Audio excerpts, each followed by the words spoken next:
Okay, if we make a start, everybody.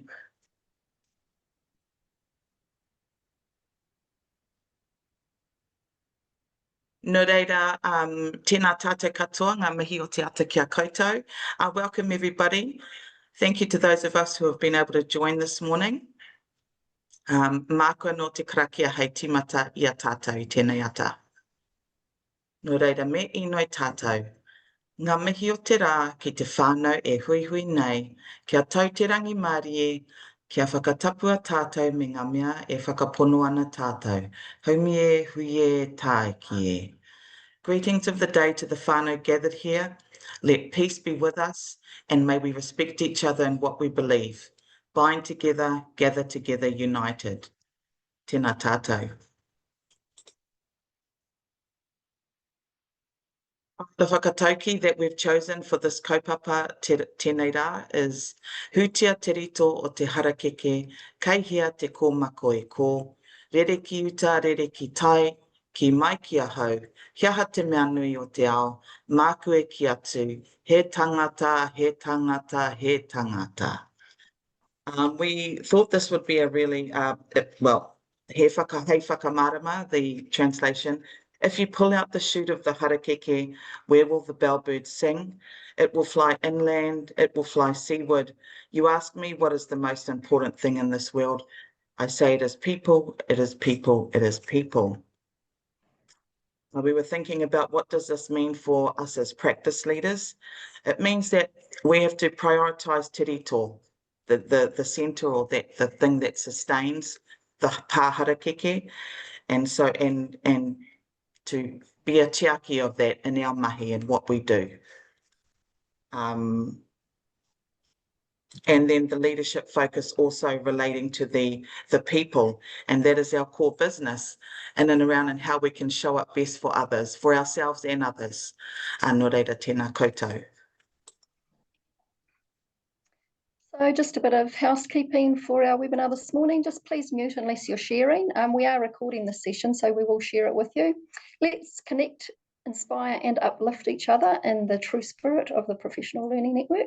And please, on the way through the webinar, add any gems or pārtai to the chat throughout. So we'll be keeping a record of those to guide our next piece of mahi. So our agenda for today, we're going to be doing some introductions very soon, but this is our final webinar for the year. And so we're going to continue the kōrero around the concept of partnership. And as we know, this is important for all RTLB to consider within their everyday mahi. So our first webinar on partnership in term 3 was a general introduction to this topic. And we looked at what partnership is, focused on He Pikorua as a pathway to partnering, and we also explored general enablers and barriers to partnering. We also highlighted the importance of Manaakitanga as a central consideration within the partnering space. So this time, we'll be focusing on a culturally responsive way of promoting partnership. So we'll be delving into the He Urunga Tū framework, and this framework enables RTLB to be effective, inclusive, culturally responsive, and safe in their practice. So it guides and supports RTLB to facilitate the process in a manner that's respectful and professional and maintains positive working relationships. So then we'll finish off as usual with our karakia. So just in terms of who we are, so I am Leonie, I am RTLB practice leader based in Cluster 17, which goes from Taumaranui to Raglan, sort of central North Island-ish area, touching on the Waikato as well. My cluster manager is Rupert Lurm. Over to you, Ants. Kia pai Leonie, ko Anthony Sanford toku ingoa, no o te tahi ahau. I'm from Cluster 33, which is North Canterbury, is Kelly McGowan. We go over west to Oxford, we go up north to Henma Springs, and we start our mahi in Kaipoi. So I'll hand over now to Fee.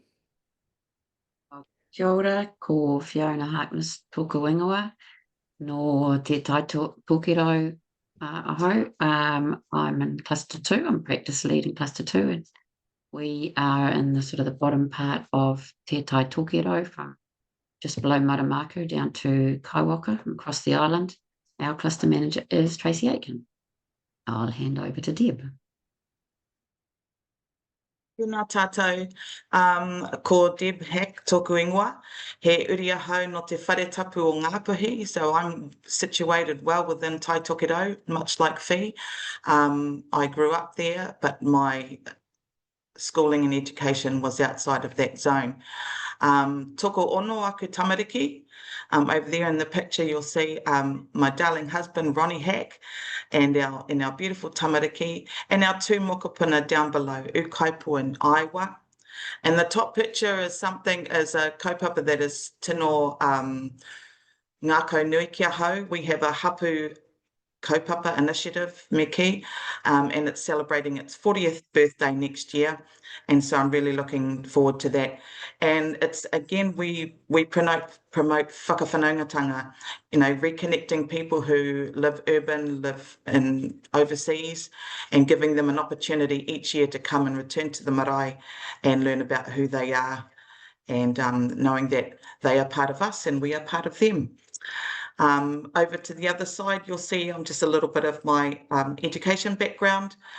I was privileged. I only went to 2 schools. I know that's quite, these days, there's quite a lot of people who have been to many schools. So I went to Hukarunu Primary School, which is just out of Whangarei, it's our closest city, from years 1 to 8. And then I was given the opportunity to go off to boarding school. Some might say send you off. So I went to Māori Girls Boarding School, Queen Victoria, situated in Auckland, Parnell, following which I went to Auckland College of Education, did my teacher's training there. When I tried the first time, I wanted to go into the Huarahi Māori, but unfortunately my reo wasn't at that level because I wasn't born speaking te reo Māori. So that has been a journey for me also. And so I did a bridging course, 1-year bridging course before I entered into the Huarahi Māori program. And following that, did a little bit more mahi at University Waikato. I forgot to put in there also Massey University with our specialist education program. My teaching experiences is in Kura Kaupapa Māori and some overseas at Queensland education system when I stayed over there, to right now where I'm situated in RTLB land. I'm very privileged to be in this space and amongst a wonderful team, and also representative of Ngā Pou Whirinaki. Nō reira, tēnā koutou, koe tēnā.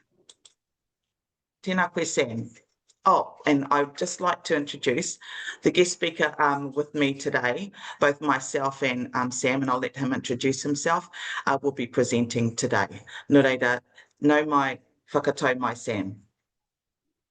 Tēnā koe te tēnā tātou, ko Sam Weepers tōku ingoa, kei Otipoti e mahi ana ahau, hei RTLB, hei PL hoki, hei rangatira mō ngā o ki te taku kāhui mō te reo me o ngā tikanga Māori.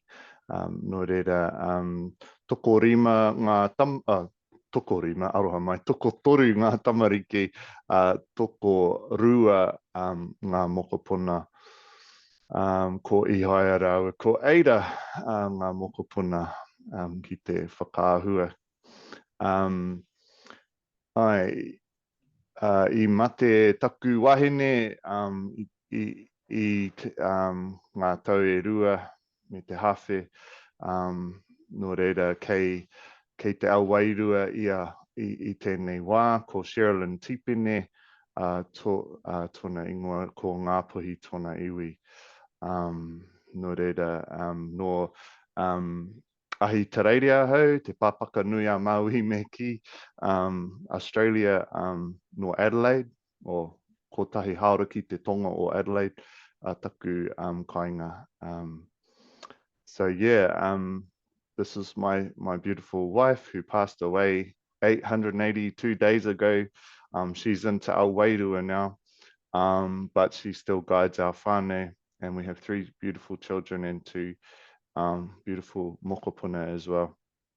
And in terms of the tohu on the other side, I work in Dunedin as an RTLB, less importantly, I think. But yeah, on the other side, there's some of the influences in terms of my journey in tikanga and te reo Māori. I work for Te Atarangi at the moment, which is such an honour and privilege. And I've also been influenced by Te Wānanga o Aotearoa in my real journey. And of course, ngā pou whirinaki o Aotearoa and the RTLB service in general. And this picture on the bottom right is the kura kaupapa I work in, or the staff, who they are the kura, who I work in and are a massive influence. So tēnā koutou. Ira, tēnā koe Sam. Kia ora tātou. And so our kaupapa for today, the purpose of our kōrero today is to deepen our understanding of He Urunga Tū as a culturally responsive way of promoting partnership. And I will have to make a little apology for those of you who are already have already done a lot of mahi in this with this kaupapa, and some of the information may not be new. Then hopefully you'll be able to share some of your experiences as we go into the breakout rooms, etc. But yeah, nō reira, tēnā tātou mō tērā. So He Urunga Tū, this is situated currently in our RTLB toolkit, but as I read through some of the documentation, it seemed as though it was often left out in terms of its recognition, it mentioning He Pikorua more majority, just mentioning He Pikorua a lot more. So I'm just going to go on to the next slide. We're looking at where it's currently, for everybody, trying to make sense of where it's situated. And as an entrance to engagement, we felt that it was at the very beginning. So before we begin all of our mahi throughout He Pikorua, it's important to acknowledge how we do that, how we make that initial connection and relationship with those kura. So we're just going to go through now and go through each of those wahanga.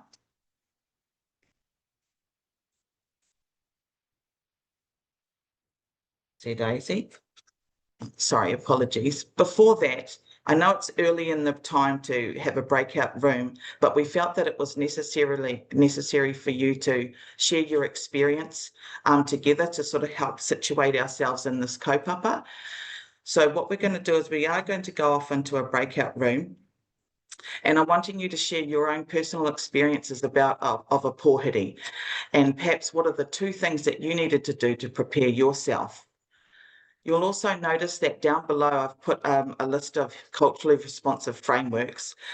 He Urunga Tū being one, He Pikorua, Mana Potential, and I'd also like to acknowledge in there those who have participated in Te Ara Whakamana, and also Niho Taniwha. Because and we'll be using these again, and I'll be referring back to them at a later stage. If you find that you want to continue the conversation or the whakaaro, then these are some of the frameworks that you can hang your ideas on and work through that process to help clarify what it is that you might need to do in order to gain that deeper understanding. So at this stage, we're going to, up the top, you'll see the Padlet links. But if you're using your laptop and you want to also use, we've got the, QR code there that you can use your phone. So if you're going to be typing in your responses, you can do that. I forgot how long we're given for this particular breakout room fee. 7 minutes. And I just wanted to check, is there a group with Susan? Should I just put them? Yes. They could just have their own kōrero. Does that work? Fine. Oh, awesome. Okay. So, see you soon.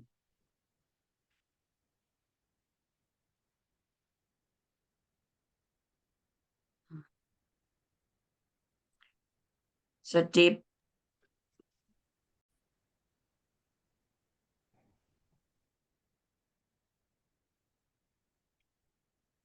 pai. So thank you everybody for, you know, I hope that with, We've just still got a few, oh yeah, oh good. Carry on, sorry, ignore me.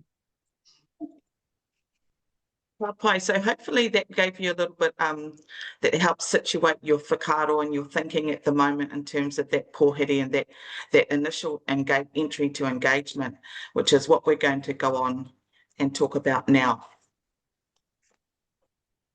Nō reira, He Urunga Tū, an entrance to engagement.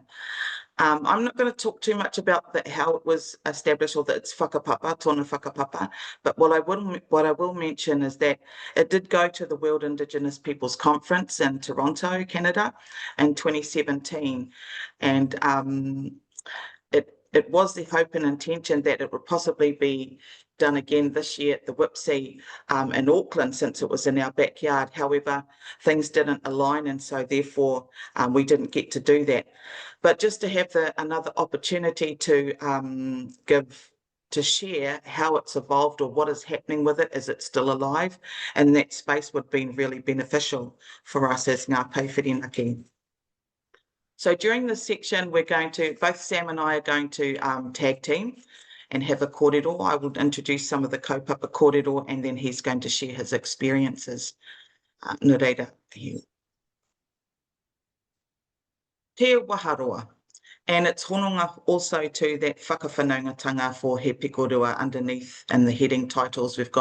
I've aligned some of how it aligns to He Pikorua. So just for your information. Okay, so at the waharoa, and we've all been standing there, and for us on our first day of term this year, we were all present at the Jace Williams PLD, which took place at one of the kura, and we were standing in the waharoa.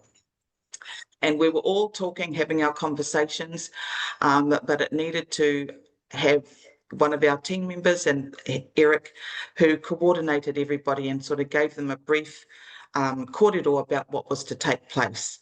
And so this is the work before the work, and how we organise ourselves in order to prepare better to go on to enter into that pōhiri process. So when we're looking at the kura, the considerations is about our local and cultural knowledge. What do we already come with knowing in and about the culture? Also within the kura as well, the kura space that you're going into, and some of those key people and stakeholders. I'm going to hand it over to you, Sam, to have a kōrero about your experience. Yeah, ka pai tēnā koe, Deb. I think with te waharoa and whakawhanaungatanga, one of the things that probably the main thing I've learned is ka nohi kitea, which is a really important part of tikanga Māori, being the seen face, ka nohi kitea, making sure that once you have joined the school community, and I've learned this from kura kaupapa more than anywhere, is you're actually part of that community. You're not a 9 to 3, just a face every now and then. You become part of that community, like you probably felt like as a classroom teacher, but we can still do that as RTLB. We can't, it's not just come in for the formal mahi all the time. Sometimes we can rock up for, you know, the end of year celebration or community morning teas or whatever, to be part of the community. So when I think of te waharoa, the work before the work, and whakawhanaungatanga, ka nohi kitea, being the seen face, being part of that community, is what I think of. Well done. And it's the beginning of this new partnership that you're about to endeavour on. And so what that looks like. And so I'll just reference back all of the stuff that we have talked about previously in our PL webinars. It's an opportunity to situate all of that information and bring it forward to this moment, and that sharing. So what will take place is at the waharoa, then everybody is organised and going in. Then you receive that karanga. And depending on that karanga will also depend on the nature of what your visit is going to be like. So we're going to go into the next slide. Te whakaeke. And this is the karanga's happening, and you're coming on. this is a part where kia matara means, be ready, and we're looking for the signs and the symbols. We're looking at the tangata whenua who are welcoming us in. For consideration, we'll be thinking about the wero, or what are the concerns that they are bringing from the school perspective, or that they are wanting to discuss with us.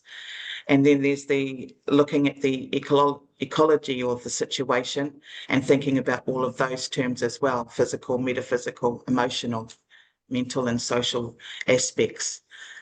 Over to you, Sam. Hei kōrero anō mau. Yeah, kapai. I think you've hit the nail on the head with that, especially that third bullet point, is those intangibles. Sometimes we miss those in our mahi. We look for hard data. We look for measurable things. I suppose the tangible things, but it's so important to pay attention when building whakawhanaungatanga, especially in the context of He Urunga Tū, to look for the intangibles, the things that reside into our wairua. These we come with us. We have our ancestors with us. I mentioned my wife earlier, and I feel her with me every day in my mahi, but also in my whānau mahi, and listen and pay attention to those tohu, or those signs,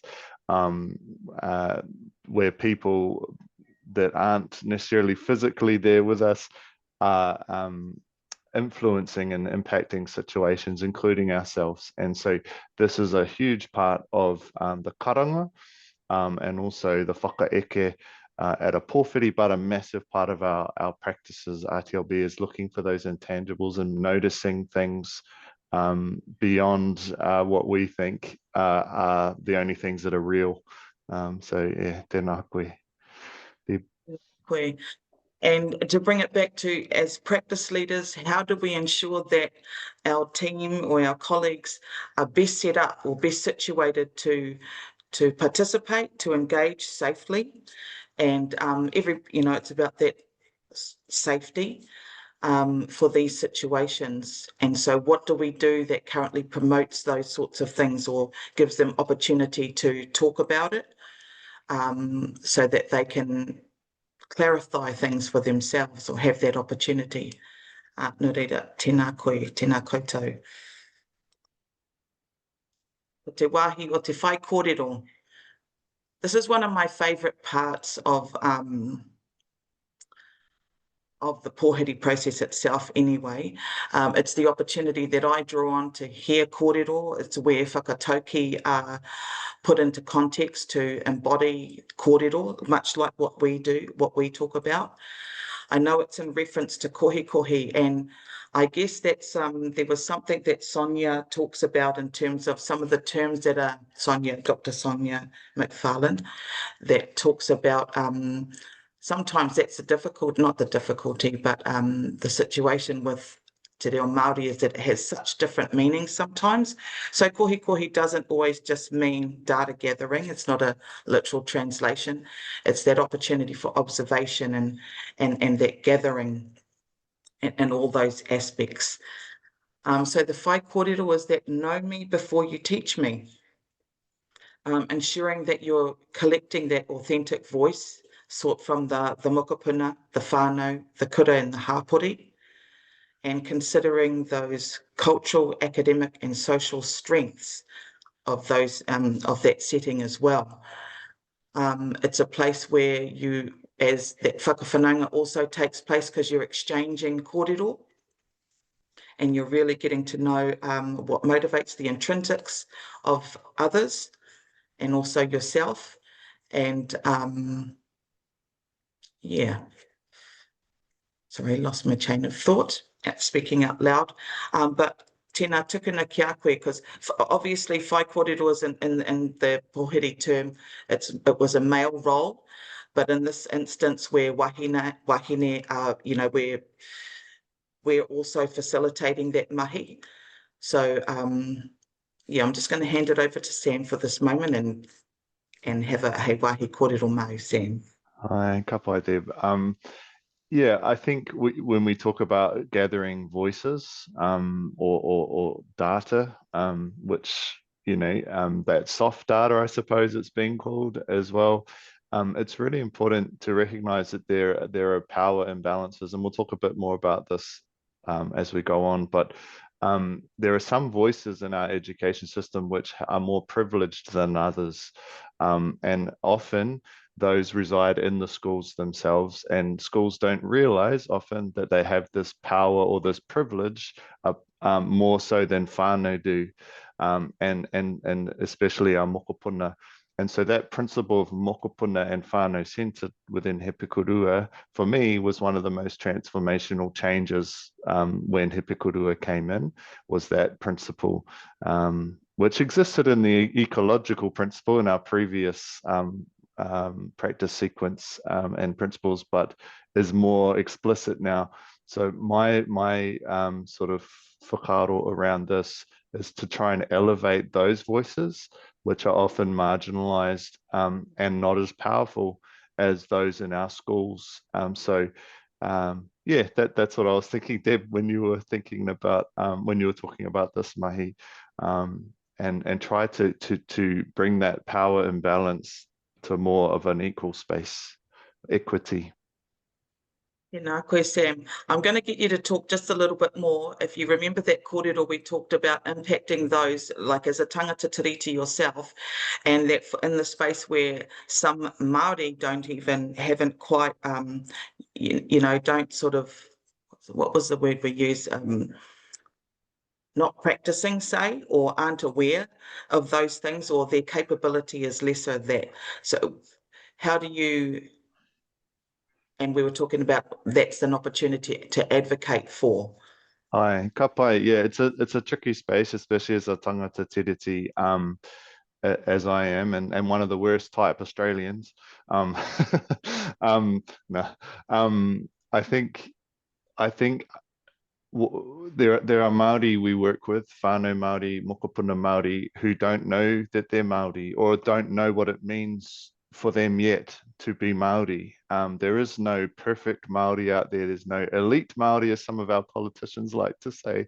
There are people who are still, due to colonization and urbanization, was probably one of the most recent harmful things for Māori, have lost a lot of their cultural knowledge and reo, which is so important. Within the reo is the tikanga, is the culture. So I think what I would say is being careful, especially as a tangata tiriti, being careful when we're talking with whānau Māori about things Māori. Sometimes we can, well, I've felt I can whakaiti, I can lessen their mana if I come in speaking reo and talking about tikanga and sort of the things that they should know. It's important to not do that and to have kia ngākau mahaki, be humble, listen, pay attention to those intangibles we've already spoken about, ask the right question at the right time, be curious and open-minded, and allow for what is already born within each Māori person as part of their birthright. Allow that to come out naturally and evoke it, not provoke it. And so it's something I've learned, and I've learned that mostly from my wahine, Sherilyn, definitely from her, how to do that.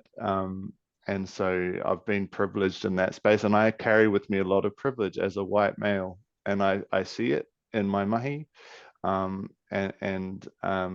whether in my time in Australia, but also here in New Zealand, I have that privilege. So I need to recognize that others aren't as fortunate, and need to have that humble heart. Kia ngākau mahaki. Yeah, ka pai. I hope that covered it, Deb. Did I cover it? Sam, that was right on point, because it highlighted that we're all at different stages in our own capability, but it's okay to advocate for something or make suggestions and still, because it may be that one thing that ignites someone's journey, or you be the agent of change at that time for that person, that whānau member, that mokopuna, whomever that you're working with. And I know that because that also happened for me before. Like I said, I wasn't real speaking, and it was an auntie that said to me, if I told you were pronouncing, she said, if I told you were pronouncing where you were staying incorrectly, tell me where you're staying. And then we said, Opawanga. This is where we were living. And she said, if I told you that was said incorrectly, and it was actually Opuawanga, how did that make us feel? And we laughed. But, I can remember that, and we get to reflect on where our journey began. And so I remember that, but that was a starting point, is that when you make the turn from pronouncing something incorrectly to then start to think about, what is that? Hukranui, Tikipanga, Whangarei, Wakapera. It starts opening up, oh gosh, we're saying all of the words incorrectly, which also gives it, and Fee, who talks about language matters. Just, simple things like that we get those things right. And we've seen it before about, pronouncing tamariki names correctly. So it's the little things that we can do, that we can continue to do and get better at ourselves, but also advocate in that space. But on to the next one. Kia ora, Sam. And ko tai, after all the kōrero has happened in the pōhiri process, we then come to a part where we have the hongi, or that connection. And up there you'll see the alignment to some of the other aspects of He Pikorua. Ko au, ko koe, ko au. I am you and you are me. And we're in this part where we're sharing the breath, and we're making an acknowledgement. And we've also come to an understanding of where we're at. We've had our kōrero, and now we're ready to, finalise that and begin to co-construct a shared vision. And in this picture, so we've got our lovely, our former cluster manager, Rob, and the late Amatua Renata Tāne in here, who was also part of He Urunga Tū, the kōrero back then, but you'll hear that at another time. And then you move from the hongi and the hariru, and then you'll go in to have a kai and kai ngātahi, where you'll sit down, and again, in a less formal setting, to be able to do a little bit more sharing, sort of like the icebreaker. Now you can begin to have other conversations. So he kōrero no tau, Sam, e pānaki tēnei.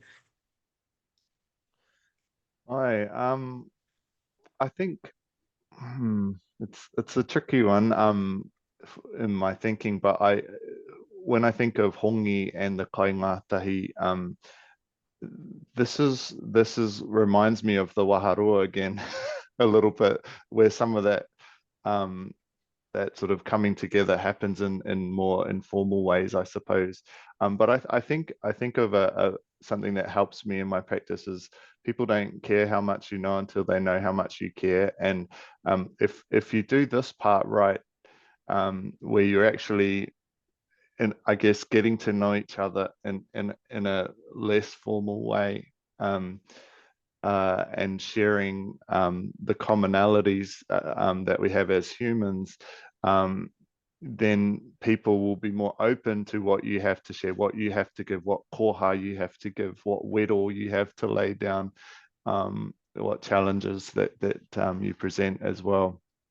And so that's what I think of really, is this is the part where Manaakitanga can be shown in a slightly different way, and in a more, I suppose, intimate way, where people feel that you actually really do care.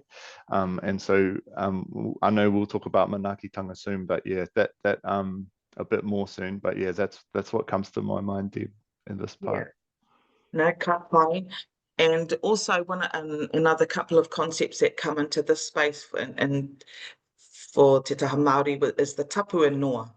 And for us, the tapu space, I suppose, well, it's that whole process of before we get to the hongi, and the kai is the thing is the thing that whakanoa, that jingos. I didn't think about too hard about how to explain what the noa is. We'll have that. I think if I could say, like, one way that I had a real Māori teacher of mine explain this really well that made sense to me as a tangata tiriti was tapu is there are restrictions in place, and noa means, or whakanoa is, we can be a bit more unrestricted now. So Nice. formal to informal, restricted to unrestricted. Kei te pai? Yeah. Kāra anō. No. Okay. No reira, and then ki te whakawātea, tēnei wāhi o te mana motuhake, ka mua ka muri. We need to look back in order to go forward. This is kind of when you've come to that end, that final space, and we're probably more familiar with, the case closure survey as such, as when you're getting that feedback. But ultimately achieving a peaceful pathway to a place for someone to transition, and that you've created now that partnership within that process, with those people that you can connect with in the future, say. Yeah. He kōrero anō tau e pāna ki tēnei, Sam? I was thinking, this is a Bible teaching, I suppose, is that you treat others the way they want to be treated. Or you want to be what is it? Do unto others you'd have them do unto you, or treat others the way you'd want to be treated. I think we can go further than that in our mahi, and that is treat others the way they want to be treated. And I think that's what mana motuhake is about. Not everyone has the same vision for their life, or wants their life to go the same way that mine does. So if I go into a space and say, oh, your mana motuhake looks like mine, that's not a good place to be. We need their mana motuhake to be expressed in the way they want it expressed, and that includes our RTLB colleagues, that includes kaioko, whānau we work with, whoever. And so that's true partnership, is allowing someone else to blossom in their way, not the way that we necessarily want them to. So they'll gather from us, as we do from others, things that we're like, oh yeah, I really resonate with that, and that'll happen. But I think there are times where, hey, it's okay for them to grow in that different way. And kei te pai tērā, for me, that's what mana motuhake is about. Koe, Sam. That concludes the part going through each of the wāhanga. The next slide's from this point forward to our next breakout room, and we're just gonna touch on some things. You'll get shared the kōrero, but we sort of wanted to leave also you with a couple of, a bit more thinking. So He Urunga Tū is a shared language. Around the outside, you can see some, te reo me ona tikanga, the importance language matters, having some awareness around and what those terms and concepts mean. I think, and we're going to go into Manaakitanga a little bit there, but the tikanga and kawa, what do those things mean? Paranga and wero, tangata whenua and manuhiri. Having a really good understanding about some of these key concepts will also help you when you're processing how to go through that process of He Urunga Tū. Mana, that plays a big one, and we're going to talk a little bit more about that. Kaitiakitanga and Manaakitanga. And the wā versus time. That one is just in and around that it takes as long as it takes, and you'll hear that all the time, but you will know that from the different experiences that you've been to. Sometimes it felt like it's taken longer, even though we're bound by restrictions, like what Sam talked about earlier. But that whole process does take as long as it takes. Otherwise, you'll know that if you don't do some certain things, or if it doesn't go the right way, there's often an issue that may arise coming out of that. So in amongst all of that, he aha te mea nui o te ao, mā koe ki atu, he tangata, he tangata, he tangata. So always coming back to that. It's about people, and it's about how our interactions with them.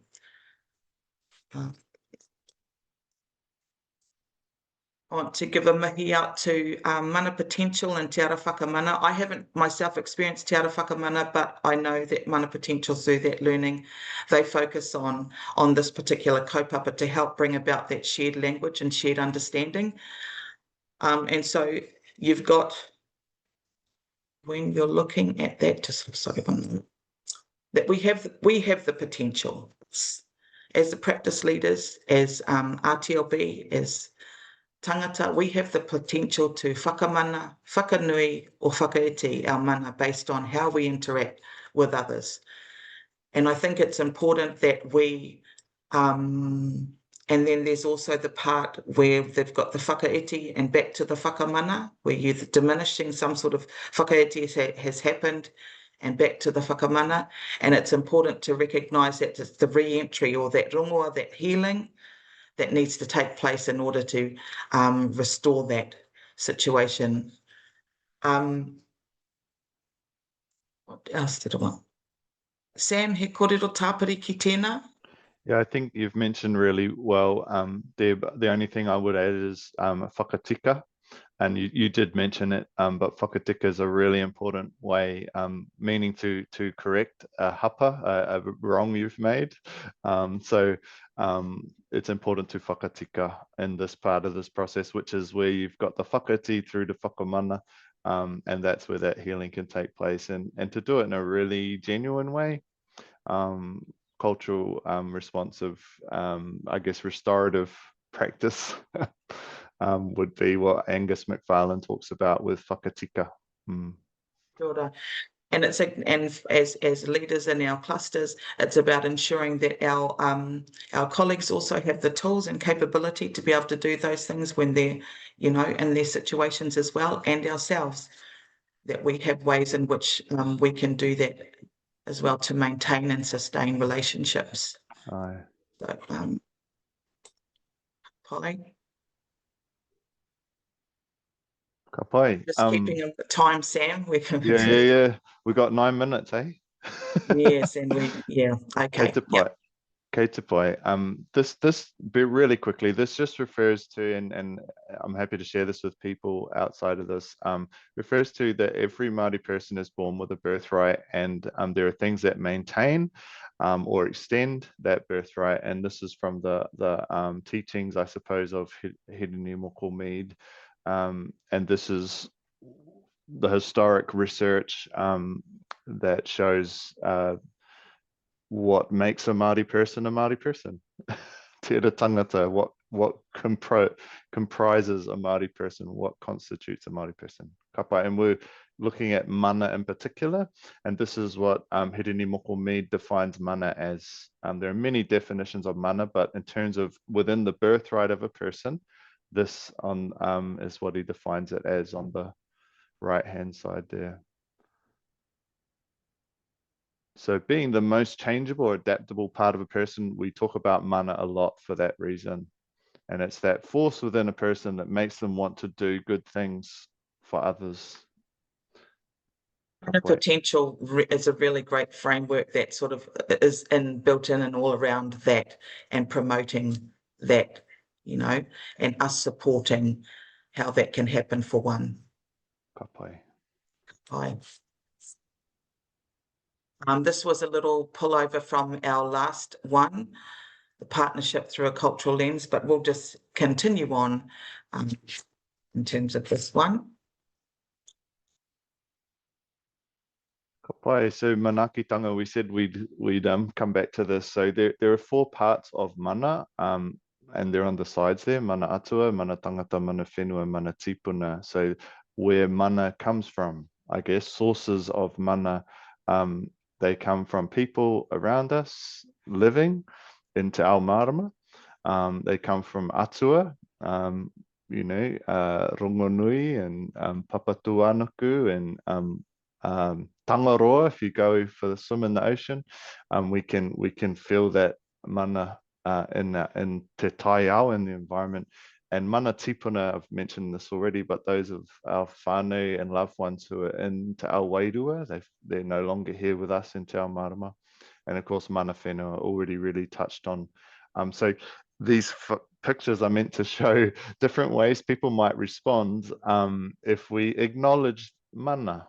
And how do you say it, Deb? The manaaki. Can you explain that reo so beautifully that you have before? Manaaki, Yeah. you know, within the kupu, ko te mana he aki te tangata. So it's the uplifting, you know, we're always uplifting, nurturing and supporting. And the Manaakitanga is the doing of that. So te mana aki te tangata, o te Manaakitanga ki te tangata. And yeah, just a little plug in there. At the moment, we're currently reviewing our cluster guidelines, etc. And one of the ones that I was tasked with was the induction. And so I've decided I've had a kōrero and I thought possibly how could we reframe that to be mahere manaaki tangata.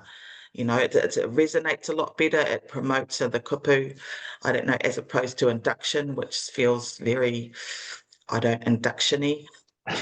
But the manaaki, it sits well with me, and if we can promote that outside of the 9 to 5, that we are manaaki, we manaaki all the time and grow that aspect of ourselves. Ka pai, Sam, we're going to whip through to all right. Haere tonu. That's haere tonu, just a kōrero anō pāna ki tērā e te matua. We'll continue just on. centering the importance of Manaakitanga under every tikanga. Yeah. Ka pai. And this is, I'm sure, familiar with the tika pono aroha, the evidence-based practice, or an indigenous version, Māori version of that same mahi. So he kia Sonia Rawa ko Angus McFarlane, mō tō Rawa mahi ki tēnei. Right.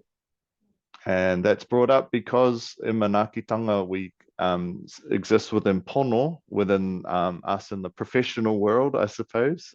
People who kaiako and PLs and RTLB we work with, we can consider this framework and someone's mana. We cannot empower someone else. We can only acknowledge their mana, and it is their acts of good service or good acts to others that uplift their mana. When we acknowledge those good acts of service, that is when their mana can be raised, or aki.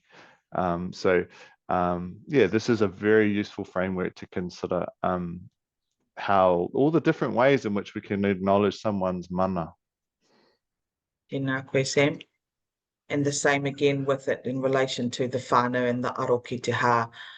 The aroha part of the framework we just looked at before from Angus and Sonia. Yep, ka pai. And that might look different for whānau, like we said earlier. Sometimes more work needs to be done in that space.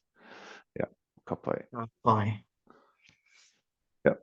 And these are just aspects of pōwhiri where, as Mason Jury talks about, whakapiri in his whakapiri marama whakamana framework, which is very similar to He Urunga Tū, and existed before it, and just some of the aspects we don't have time to go into right now, but around how to build and maintain positive relationships through those elements of pōwhiri. Ka pai. Okay.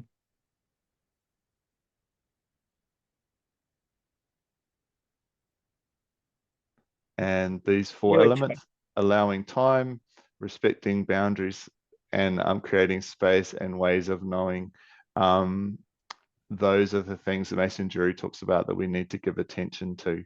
And Deb's already talked about time a little bit, and we talked about the boundaries, shifting from restricted to unrestricted, or formal to informal, and doing that dance.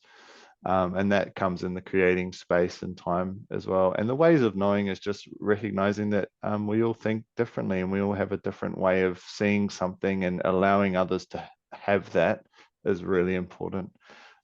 Before we share our way of knowing, sometimes seek first to understand, then to be understood. You know, that type of whakaro. Tēnā koe. And the PowerPoint's doing all sorts of funny things there. No, I didn't realise the pictures were all going to light up like that. It's a play. Paiana, that's just a little bit from our last one, and the enablers of partnership, just always having clarity communicating what that looks like in order to collaborate effectively, those partnership enablers. This one is going to go on. This is a little plug back, Kaitiakitanga. Now, I liken this to, as a practice leader, we're responsible for that guardianship, protection, stewardship for others and within the cluster. And so how we can do that. This next slide quickly goes through in terms of how we plan and prepare for that ongoing learning. A little plug back to the principles of adult learning that we talked about from our sticky learning session. Involved experiential readiness, motivation, and relevance. Also coming back again and how you can utilise the complex training complexity framework when you're thinking about integrating He Urunga Tū into cluster strategic planning, setting strategic goals and resource allocation, and then utilising that to kind of track the journey, what technical skills, systems or processes change, and the knowledge and understanding up the other side to determine the complexity or the te matua, te kāhui, me te arotahi also, our tuapapa. Also thinking about this slide and getting that learning approach, designing that, you know, so that it is successful, setting up for success, building the capability within our teams. Again, you'll be able to have a look at these slides. It's a bit of a rerun for before, but just as a reminder. And also then how you transfer that information. In an ideal world, it looks like that, but we know we have to factor a lot of other things in.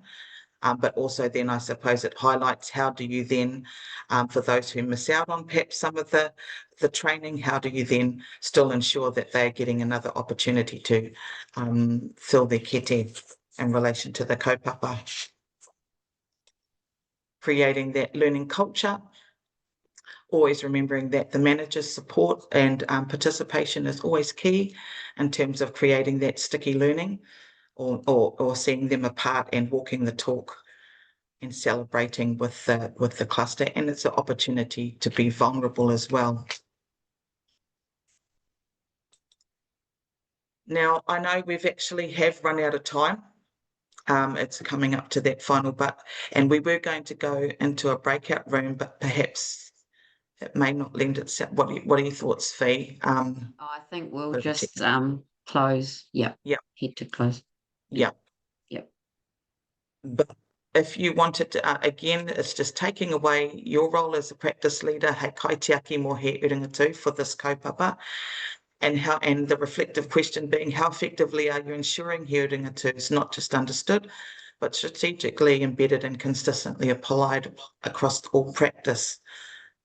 And I've put the cultural responsive frameworks down below for you to help you map that out as a team, as a prompt. And we were going to go into breakout rooms and talk about that, but is there an opportunity that they can still go in and write their whakaaro down in the Padlet and do it at a later time? Ka pai, yeah. If you scan that QR code, you could put some of your whakaaro in there. Ka pai. Ka pai.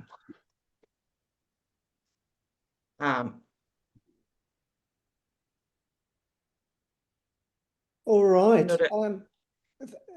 Ka pai, Deb and Sam, awesome kōrero this morning. I've written a page of notes, so really great learnings for everybody. So in terms of what's next, engage in a conversation at cluster team or leadership level that further deepens your knowledge and understanding about He Urunga Tū. Inspire, read one or all of the puka puka from the selected readings. We'll show you that slide in a minute. And uplift, integrate any of the learning around the concept of He Urunga Tū. Well, we've got the webinar today, so you're right on point there. We'll confirm other times with you next year. So looking forward to scheduling those. If we just go to the next slide. Some puka puka there to delve into. Personally, I've delved into the one on the left, He Urunga Tū, and a really awesome book, great learning for me as well. So then might invite you to look at some other puka puka there as well. So ka pai putting those books there. And also, yeah, look at our website. We've got a feedback link there on the right. We invite you to complete that. And if you haven't already, join our Facebook page. And we've got a PL Rōpū group online as well. Okay. And over to you, Deb, for closing. Tēnā tātou, o tira, e mihi ana kia tātou katoa, te rōpū whakahaere, kia koe Sam, mō tō tautoko mai I tēnei kaupapa me o whakaaro. I'd just like to extend a really big thank you to the team and to Sam for being available to join today. And those of you who have joined to watch on this busy Monday morning, I know it's term 4, we're right in the midst of a whole lot of things in kaupapa, so please take care of yourself, be kind, and just take a breath when you need to, stepping through the different mahi that you've got ahead of you. And thank you so much for supporting RTLB Aotearoa. I think we have a focus group coming up and would again greatly appreciate any feedback in those sessions, or if you can be part of that. Nā runga I tēnā, ka tukuna te karakia whakamutunga, me noi tātou. Kia tau te manaakitanga, ki runga ki tēnā o tātou. Kia piki te ora, kia piki te māramatanga, kia hoki pai atu, kia hoki pai mai, tūturu whakamaua kia tīna, haumie, huie, tāekie. Settle the care and protection upon each of us. May the health and understanding grow, return well to others and ourselves. Hold fast to your authenticity. Be firm, join together, gather together, bind as one. Mauri ora kia tātou.